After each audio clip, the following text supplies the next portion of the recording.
క్షతగాత్రులందరికీ మెరుగైన వైద్య సేవలు ఇప్పుడున్నటువంటి మహేందర్ రెడ్డి గారి హాస్పిటల్లో కాకుండా ఇంకా ఎక్కడికి అంటే అక్కడికి సూపర్ స్పెషాలిటీ హాస్పిటల్ కూడా పంపి ట్రీట్మెంట్ చేయడానికి ప్రభుత్వం నిర్ణయం చేసింది. అదేవిధంగా చనిపోయినటువంటి వాళ్లకు అందరికీ ఇక్కడనే పోస్ట్ మార్టం చేసి వాళ్ళ యొక్క బాడీస్ ను వాళ్ళ కుటుంబ సభ్యులకు అందజేయడానికి నిర్ణయం తీసుకుంది. ఈ దుర్ఘటన ఈ సంఘటన మీద విచారణ కూడా ప్రభుత్వం ఆదేశించింది. దాంతో పాటుగా మృతుల కుటుంబాలకు సంబంధించి ప్రభుత్వం తరఫున 5,000, ఆర్టీసీకి సంబంధించి 2,000, మొత్తం 7 లక్షల రూపాయలు ఇమ్మీడియట్ గా తక్షణంగా గౌరవ ముఖ్యమంత్రి గారు ప్రకటించినారు.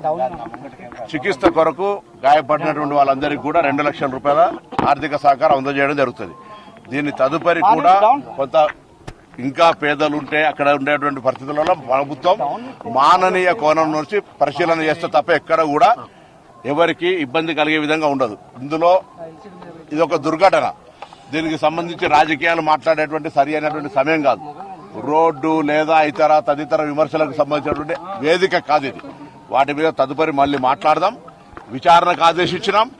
మృతుల కుటుంబాలను ఆదుకుంటా ఉన్నాం. క్షతగాత్రులకు సంబంధించినటువంటి సరి అయిన మెరుగైనటువంటి చికిత్స అన్ని రకాలుగా మొత్తం మా ప్రభుత్వ ప్రతినిధులు అందరం కూడా ఇక్కడ ఉన్నాం. మొత్తం ప్రభుత్వం ఇప్పుడే టెలికాన్ఫరెన్స్ చీఫ్ మినిస్టర్ గారు, చీఫ్ సెక్రటరీ గారు, గౌరవ ఈ జిల్లా ఇన్ఛార్జి మంత్రి శ్రీధర్ బాబు గారు, మా ఆర్టీసీ ఎండీ, సిపి గారు, కలెక్టర్ గారు, అందరు ఉన్నతాధికారులంతా కూడా ఇప్పటిదాకా టెలికాన్ఫరెన్స్ చేయడం జరిగింది.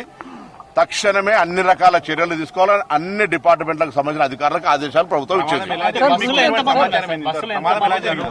72 మంది ప్రయాణికులు ఉదయం బయలుదేరి వస్తున్న సందర్భంలో కంకరకు సంబంధించినటువంటి టిప్పర్ గుర్తిన సంగతి మీరు చూసినారు.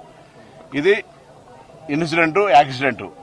దాని మీద విచారణకు ఆదేశించడం తప్పవరిది, ఎవరు రాంగులు టచ్చురు ఏంది అనేటువంటి అంశాల కంటే ఎక్కువగా అది రెండవ ప్రాధాన్యత తీసుకుని దానికి సంబంధించినటువంటి సీరియస్ గా వ్యవహారం చేస్తూనే ప్రస్తుతం ముందున్నటువంటి చనిపోయిన కుటుంబాలకు సంబంధించి లేదా వాళ్ళ కుటుంబ సభ్యులను ఓదార్చేటువంటి సమయం లోపల వారిని ఆదుకోవడానికి వారి అంత్యక్రియలకు సంబంధించిన విషయం లోపల కూడా ఒక్కొక్క డెడ్ బాడీ కుటుంబానికి సంబంధించి ఒక అధికారిని ఇచ్చి తక్షణంగా వాళ్ళ వెంట ఉండి అన్ని ప్రభుత్వ పరంగా ఎటువంటి ఇబ్బంది లేకుండా ఉండేటువంటి కార్యక్రమాలు చేపడతారు.